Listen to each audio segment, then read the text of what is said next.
Pagkakaligis gadan huli sa tren kan sarong lalaki sa Naga City nahagop sa CCTV. Biktima na pigtutubudang may problema sa pandangog, ikatulong casualty ng ngunyan, puun kan magbalik ang operasyon kan PNR na rutang Naga-Ligao asin vice versa.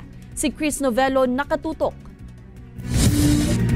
Gikan sa PNR Naga City Station pasado alas 5 ning hapon kasuudma kan magbiyahe ang tren pasiring sa Ligao City, Albay. Pagabot sa parte kan Barangay Concepcion, Pequeña, Naga City, mahiling sa CCTV footage ang pagpundokan mga lunadan, nganing tawan-dalan ang pagbalyo kan tren sa tinampo. Alagad sarong lalaki ang nagduro-diretso sa nasa paglakaw.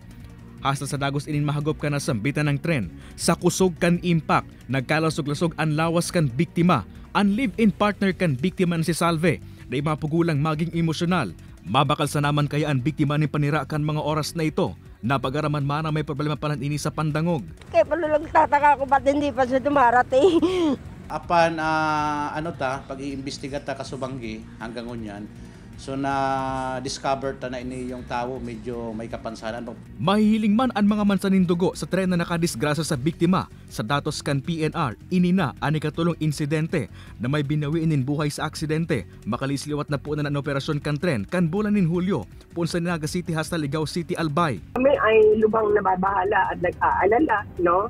Siyempre, lalong-lalo na sa mga kapakanan ng mga nasa paligid, no, ng mga nakatira diyan sa along our PNR tracks diyan pa hanggang Ligao. Takod kay ini, dadagdagan man subot ka na hensya ang mga crossing keeper o nagbabantay sa mga railroad para malikain ang mga siring na insidente. Ingat po sila sa kanilang pagtawid bago sila tatawid.